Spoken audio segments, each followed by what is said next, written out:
Welcome to the GMAT Strategy Podcast. You're here because you believe there's a better way to study for the GMAT, and so do we. We created the GMAT strategy to maximize your results and minimize your effort so you can get to the fun parts about business school and life as quickly as possible. My name is Isaac Puglia, and I've been teaching GMAT classes and tutoring privately for the GMAT for almost a decade, and I've achieved a 99th percentile score on the GMAT and helped thousands of students get into the business schools of their choice. I'm excited to be a part of your MBA journey since we all at TGS think our world can benefit from the best possible business leaders that we can find. If this show is bringing you value, please share it with your friends and family who are studying so that together we can make this process as easy and as painless as it can possibly be. Let's go. Welcome to Real GMAT Problems, episode 13. Doing real GMAT problems is one of the most tried and true ways to improve your score. The problems that we're going to go through today are from the 11th edition of the official guide for GMAT review, and you can web search them if you'd like to follow along visually, but I know many of you won't be in that situation, and that's fine. Just so you know, the 11th edition of the official guide is out of print, and that's partly why I'm going through the questions from that book, because they won't overlap with the new version of the official guide. The official guide, the new version, contains retired problems that have appeared on past GMAT exams. So it's a really helpful resource because someone somewhere saw that question on a real test. And these questions are the best way to simulate what the actual exam is going to feel like. So I would recommend, after listening to what I talk you through here, engaging with some questions in that book if you have access to it as a way to apply some of the principles that we're going to discuss and get more comfortable executing them on your own. What I'm going to do is I'm going to read you the problem, and then I'll give you a moment to work through the solution on your own by pausing the episode. So I'm not going to actually wait for you to do the work. I'm just going to jump right into the solution, and I'm going to discuss my thoughts on the problem and my recommendation for what to take away from each one. What I recommend is pausing after I read through each problem and, at the very least, imagining how you would solve the problem. You might not be able to execute all the steps in your head if you're on the go, but see how far you can get with a mental solution. If you are on the go, but you have access to pen and paper, like you're on a train, for example, that's great. Try to make some progress on the problem before we review and focus on good scratch work habits. You want what you write down to be clear enough that someone else can tell how you thought through the problem just from looking at what you wrote down. If writing isn't practical right now because you're driving or at the gym, that's cool. Just do your best to visualize what you would write down and how that would look. And for most of us, that's going to be way more productive than just trying to do all the computations in our head. Here we go. This is problem number 42. The problem says, in the circular region with center O shown above, and there's a picture, kind of like a pie chart that I'll describe in a second. The two unshaded sections comprise 3/7 and 1/3 of the area of the circular region. So they've got a pie chart above the problem, and there's a slice of the pie chart labeled 3/7, and there's a slice of the pie chart labeled 1/3. Then there's a third slice of the circle chart that is shaded. And the rest of the question goes on to say, the shaded section comprises what fractional part of the area of the circular region? Okay, so you've got a circle, 3/7 in one section, 1/3 in the other section, and then the remaining segment of the circle is shaded. The problem says, in the circular region shown above, the two unshaded sections comprise 3/7 and 1/3 of the area of the circular region. The shaded section comprises what fractional part of the area of the circular region? Option A is 3/5. Option B is 6/7. Option C is 2/21. Option D is 5/21. And option E is 16/21. Give this one a shot.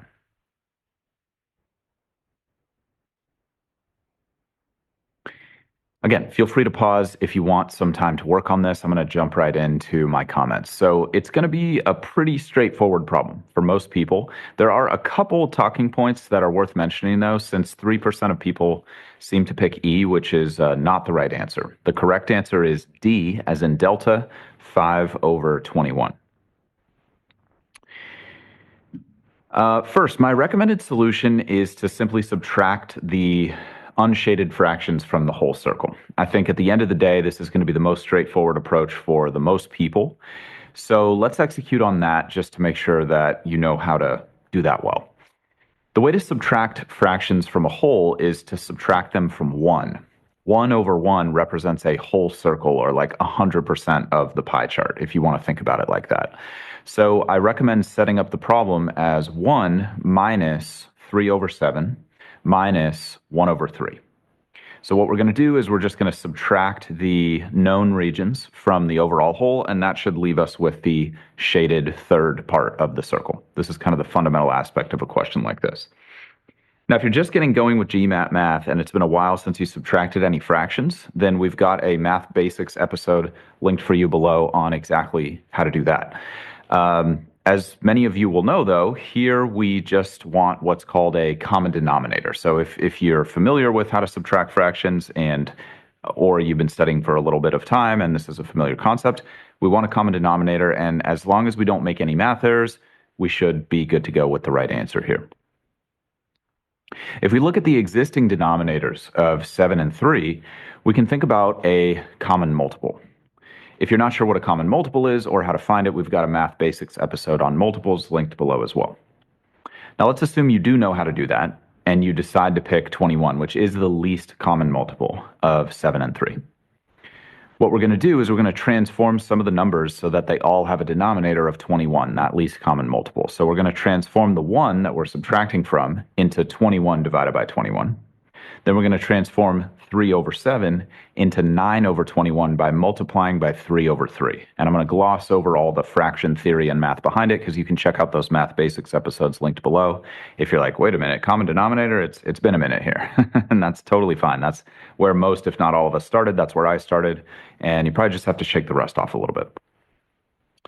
Finally, we'll transform 1 over 3 into 7 over 21 by multiplying by 7 over 7. Then we're just going to do some subtraction. So I'll start with 21 over 21 minus 9 over 21. So this is 1 minus 3 over 7, just with a common denominator.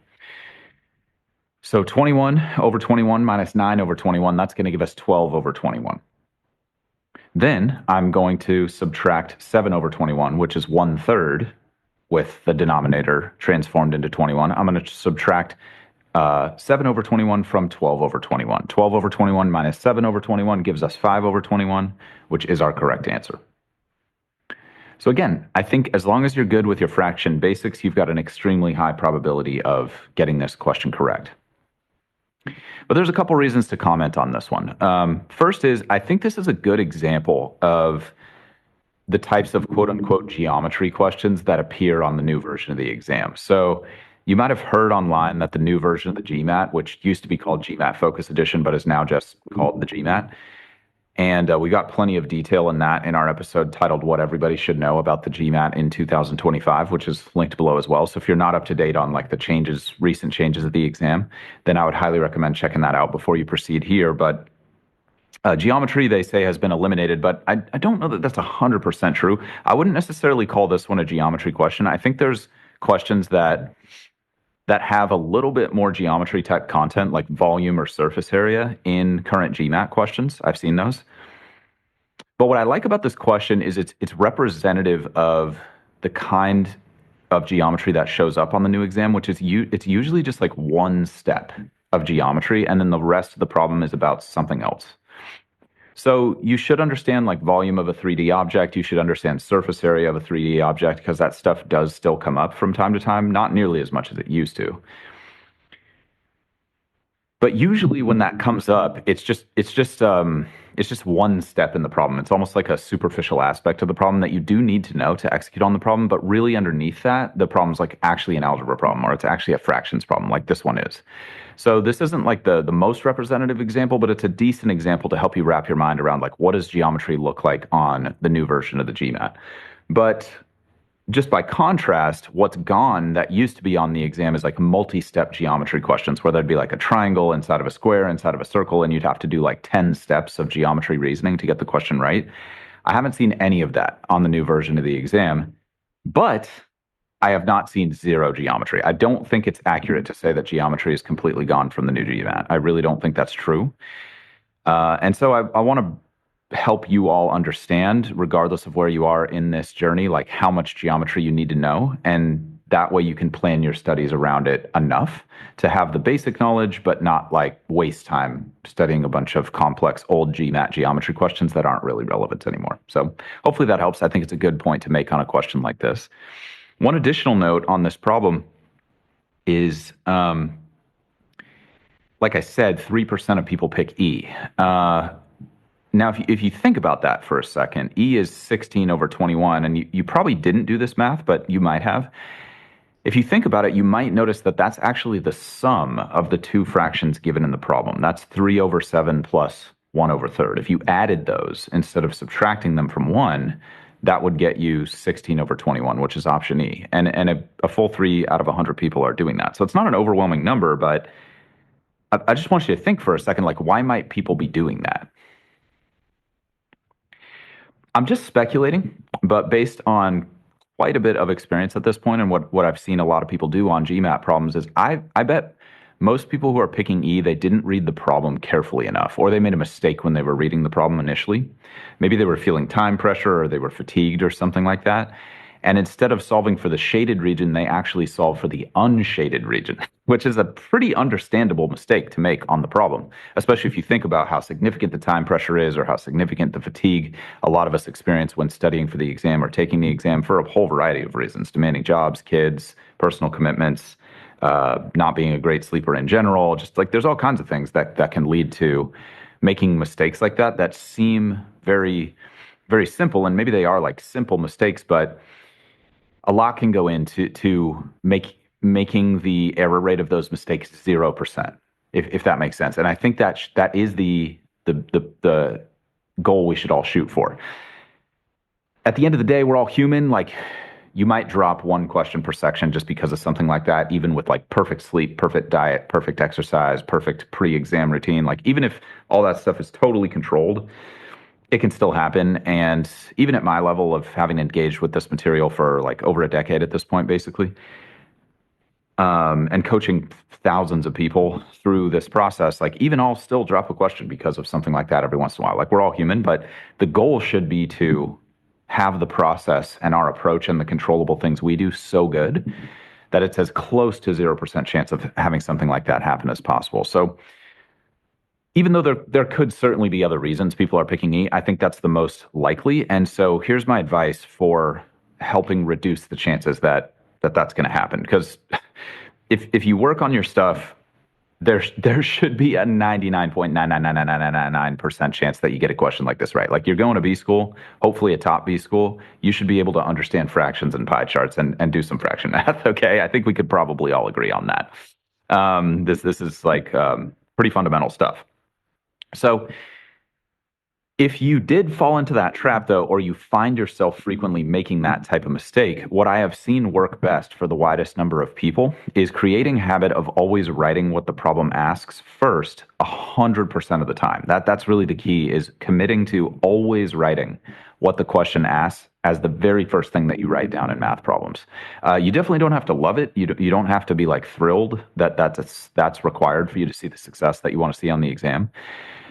But it is an extreme point of view. I acknowledge that. But consider what each question on the exam is worth in terms of net lifetime earnings. Like, obviously, it's not all about the money, but you've heard me say this before if you've been a long-time listener, like, money is a convenient scorecard that to assigning value. Like, for example, in North America, money is the way we assign value for a lot of things. I don't know if it should or shouldn't be that way, but it's kind of hard to argue that it is that way.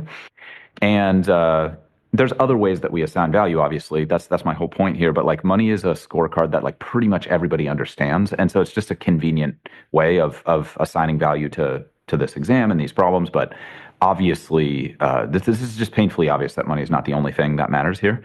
But it might be the major priority for many of you in this process, and like, I have no judgment on that. We like, if you don't have money, that's a problem. You have to solve the money problem in life somehow, either by ignoring it or by like making more of it or whatever the case may be, decreasing costs. This is something that every business must manage. It's an important reality to address. But I do want to address the fact that it's not everything. Having said that, just think about it for a sec. Think about the lifetime net earnings that you could gain as a result of getting a great GMAT score. Divide that by the number of questions on the exam, and then ask yourself, is it worth writing the question every single time? Okay, that's all I'm trying to say here, okay? So just trying to drive that point home and say, like, even if it's annoying or inconvenient, you might want to realize that the price of annoyance or inconvenience is more than worth the return, if that makes sense. So that's my advice. I think that's pretty much the long and short of that problem. But again, it's very worth pointing out some of the pitfalls there, since missing easy questions is so damaging, like I was talking about in last week's episode. So if you have questions on any of this stuff at any time, you can reach us at the GMAT Strategy on current social channels, or you can email us at contact, CONTACT, at thegmatstrategy.com. Let's do another question.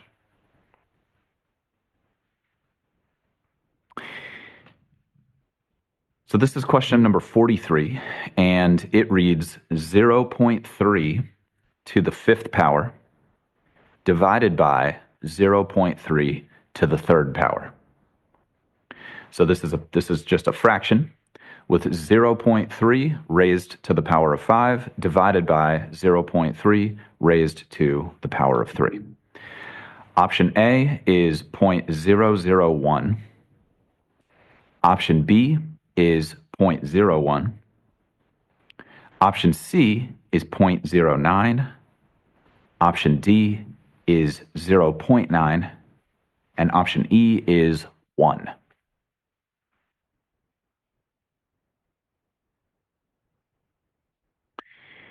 Again, I'm just going to dive right in, but feel free to pause if you want some time to work on this one. So there are some great points to make here about combining some of our discussions about exponents and fractions from the past couple episodes. You can see that both these concepts are tested very heavily just by the amount that they come up. Before I jump in, though, the correct answer is C, as in Charlie, 0.09. As I stated earlier, if you're just getting started with your prep and it's been a while, we've got specific lessons on the basics of exponents and the basics of fractions linked below. If you are not just starting out, hopefully you were able to avoid some of the many pitfalls of this question. For example, let's step back and consider some of the other answer options. How might someone mistakenly arrive at option A or option B, which is 0.001 or 0.01? Think about that for a second. We'll circle back to it. How might someone arrive at option D, 0.9, which is the most common incorrect answer? Think about that for a second. Let's start with the correct solution. There are a few options, but I think at the end of the day, the fastest is probably just to memorize that when you're dividing exponents with the same base, you subtract the exponent in the denominator from the exponent in the numerator. I think just memorizing that as a shorthand is probably the best path here. Now, I think you should go back through those math basics episodes if you don't understand why that technique works. But if you're solid with math basics and you understand why you subtract exponents when you're dividing by the same base, there's no need to go long on the basic episodes that we have for you there. Those are just there if you haven't, and since it's been a long time since most of us have engaged with this kind of math as working professionals, which most of us are, or you're at least in college, then it's good to have that refresher there just in case. Here we clearly have the same base, 0.3 in both cases. So let's go ahead and just use that shortcut to simplify the fraction. And I'm just going to assume that you've already listened to that episode or you understand why you subtract the exponents in this kind of situation.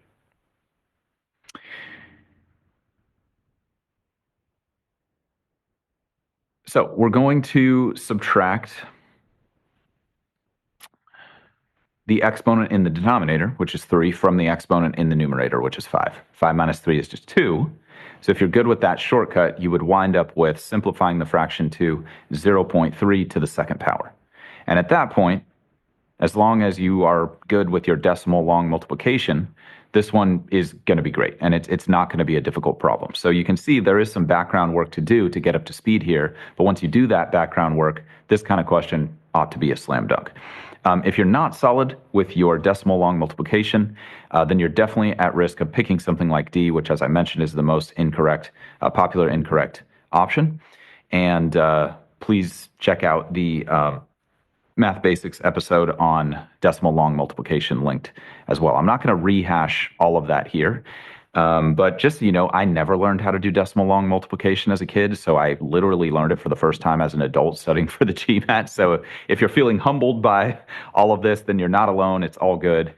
Just get it done, upskill, and make it happen. Try not to think about the process too much. Just try to do the process well. That's my advice. And yeah, I went through all of this. Many people go through it as well, and it's totally doable. And yeah, it's okay to feel like, oh man, like maybe I wasn't as good at this as I thought I was. If you're having that experience, that's okay. But just to quickly talk through this, the basic setup would be zero point 0.3 over zero point 0.3, and then a line below that. And then we're going to ignore the decimals for our first move, and we're just going to do 3 times 3, which is equal to 9. And we would write that below what's called the units digit column. If you don't know the digit place names, we've got a Math Basics episode linked on that below as well. It's very worth knowing, like what's the tens, hundreds, units, digit place. Comes up a lot on the exam. Once we've got 9 in the bottom of our long multiplication setup, we just count up the total number of decimal places that we ignored at the beginning. There's one decimal place from 0.3, and then there's another decimal place from the other 0.3 for a total of 2 decimal places.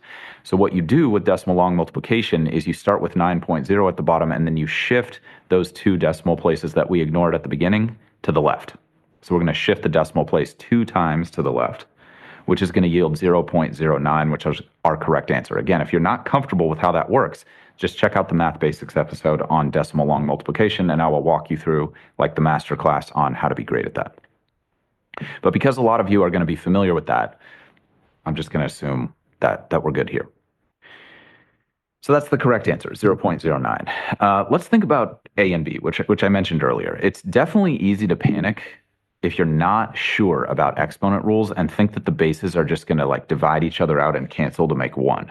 This is also a potential reason to pick E, which is 1 exactly. Like I could see people canceling the base while ignoring the exponent and being like, oh, it's just going to cancel out like a fraction, and it's going to be 1 to the 5th on top and 1 to the 3rd on the bottom. It's just 1. But if you were thinking about it like that, that definitely indicates a lack of knowledge about how the basics of exponents work. So highly recommend going to that Math Basics episode on exponents. That should sort things out for you very quickly. If you feel that you understand exponents, but you're still making those kinds of mistakes, then the main thing that you can do to keep that from happening is actually take the time to write out all your exponent math. So the way that would look is 0.3 times 0.3 times 0.3 times 0.3 times 0.3 on top, like literally write it out 5 times. And then below that, 0.3 times 0.3 times 0.3 on the bottom, and then physically cross off and cancel the common terms. That is obviously not ideal. It's much faster to just understand what the shortcut is and be able to apply it. But if you're struggling to apply it, this is the next best thing. And some people are just so visual, and the exponents are so abstract with the way that they work that just writing them out physically is going to be the best bet for you. So don't be afraid to do that. There's no style points on the GMAT. Nobody's going to look at your scratch work when you're applying to Harvard Business School and be like, oh, that was a little ugly. Like, now we're not going to let you in. Like that doesn't happen. They're just going to see your awesome score from preparing really well, hopefully, and then let you in, and everything's going to be great. So don't worry if it's like a little ugly on the scratch work. There's plenty of times where if you looked at my scratch work, you're like, seriously, that's how you did the problem? But like, hey, I got it right. So don't be afraid of that kind of thing if you need to do it. Honestly, whatever it takes within a code of ethics, obviously within a code of ethics, whatever it takes to not miss questions you know how to do is key. So I'd recommend just writing that stuff out for a couple weeks. That should help. And then after that, you should have internalized those exponent basics so much that you probably won't need to do it anymore. So it's kind of just like a learning device, if that makes sense. But if you really did need to do it on the exam, it's totally fine. So again, I think that's the long and short of that one. I think, again, like common wrong answers of D would be like, didn't execute the long multiplication with decimals well enough. That could happen under time pressure for sure. So you might need to do some drills on that. I give suggestions on how to create drills for yourself in that episode, linked below, on basics of decimal long multiplication.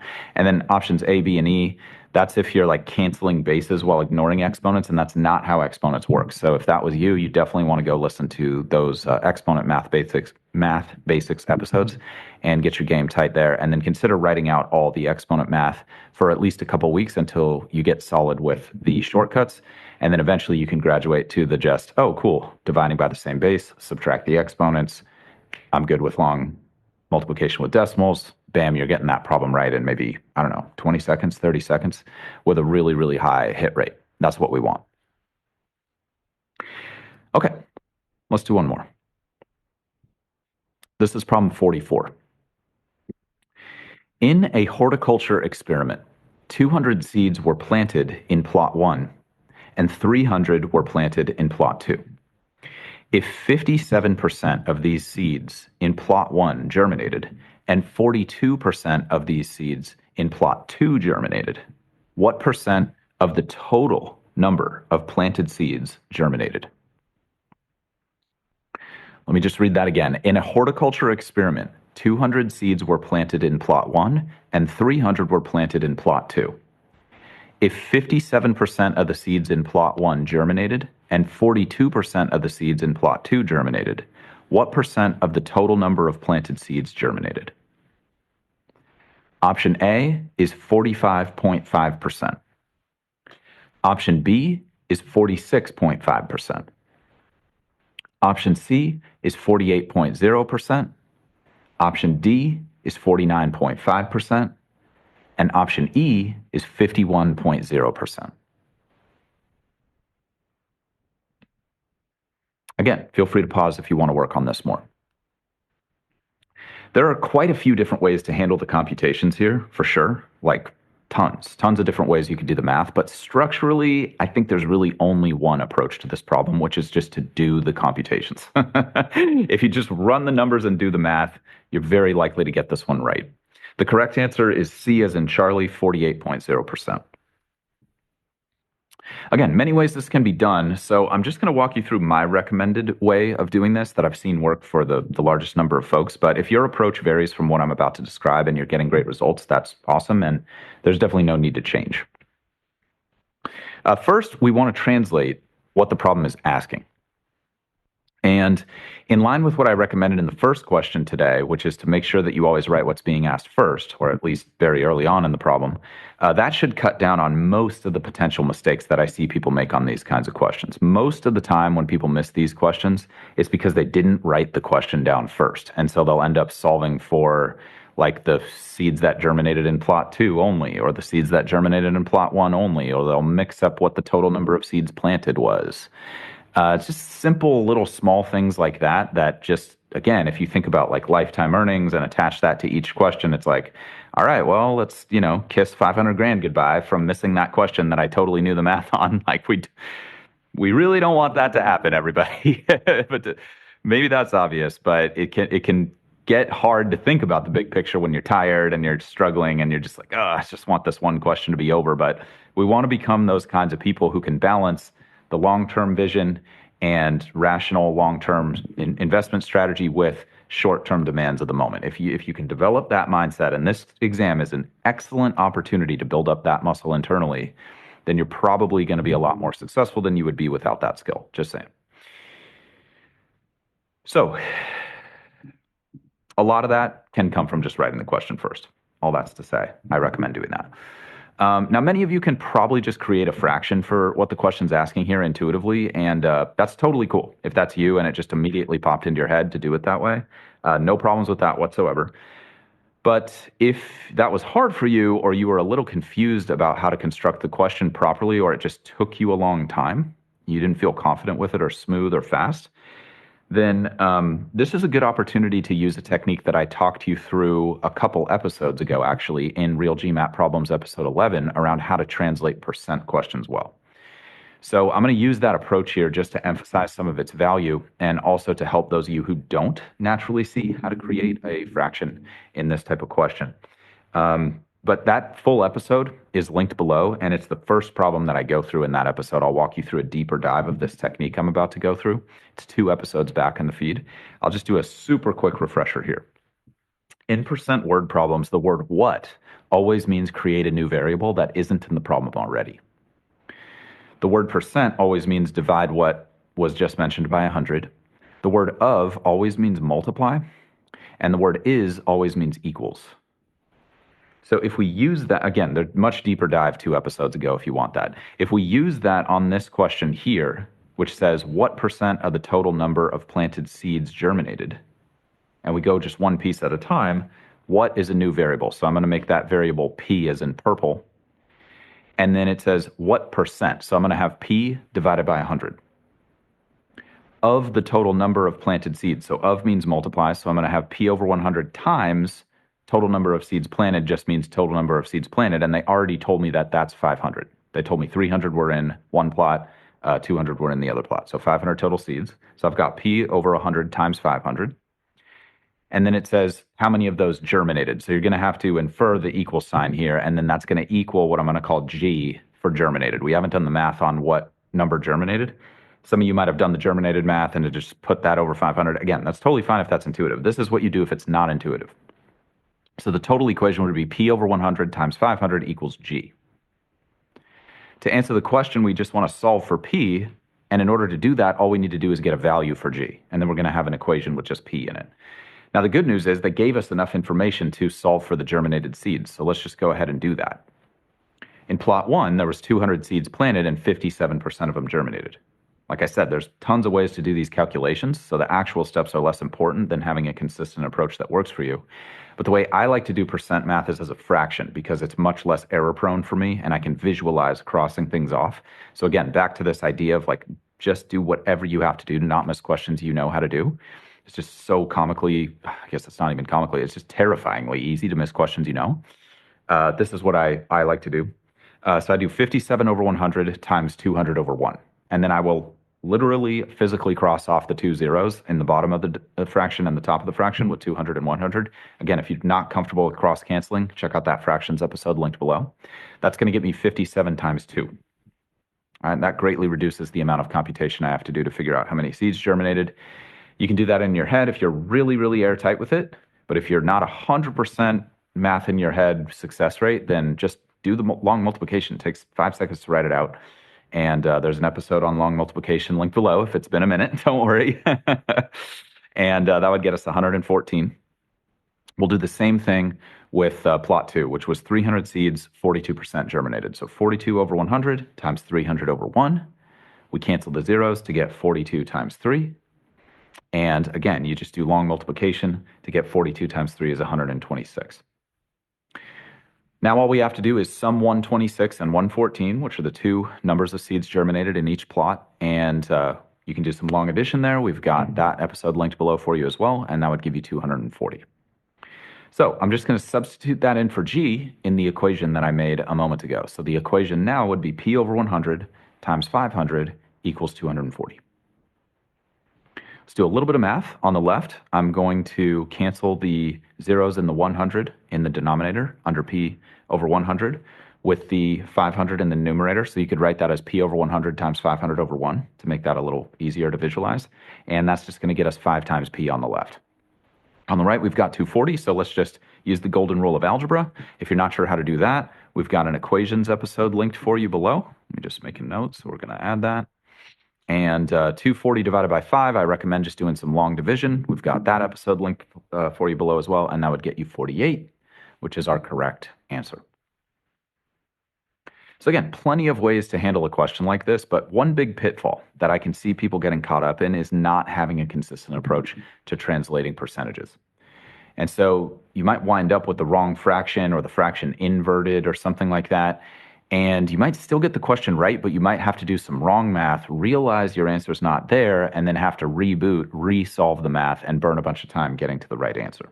This is very, very common on questions like this. So if you have a good intuitive approach that works well for you here, and it's quick, and it's 100% hit rate, you're never making mistakes and missing questions you know how to do, great, don't change. But if you struggle with this kind of thing, or you want a more consistent approach because you are missing a lot of questions you know how to do, then what I just recommended should work super, super well. The key is just to be consistent with what you do. It's just to be consistent. And we've got episodes in the feed on how to become more consistent and how to become more disciplined. If you want help with that, if that's just not a strength for you, or you grew up in an environment like I did where you just weren't taught those skills directly, or those skills weren't necessarily role modeled for you, this is a very difficult thing because those skills are really, really extremely valuable and very foundational. So don't worry if you haven't developed those skills yet. It's totally developable. I am a shining example of that, and I was very inconsistent and very undisciplined when I was younger. And yeah, fortunately, I've improved. I still have a long way to go. Don't get me wrong. Not saying I'm perfect. I am certainly not by any stretch, but I'm Yeah, incomparably better than I used to be. And you can become that too. So I got some tools for you there if you want it. If not, it's all good. I think that's probably enough on that one. I think I really went long on the last few episodes with some of these low difficulty level questions, quote unquote, low difficulty level questions, and some of the pitfalls involved. Some of the reasons I see a lot of really capable, intelligent people missing these questions and underachieving on their score as a result. And I really just don't want that to be you. So hopefully you'll be able to take at least one thing from what I just talked you through and use that to get to the next level of consistency with your quant questions. Again, if you have questions on any of this stuff, you can find us on current social channels at the GMAT Strategy, or just drop us an email anytime. Contact, CONTACT, at thegmatstrategy.com. As always, my greatest hope is that this material will make your studies as easy and painless as they can possibly be. If you want more tips and strategies for optimizing your performance on the exam, please head to our website, thegmatstrategy.com, which is linked in the description of this content. And I highly recommend our free video on how you can reach your dream GMAT score in half the normal time. It'll save you a lot of time. In the meantime, this is a regular show, so please subscribe and please stay positive and stay consistent with your studies. Talk to you all soon.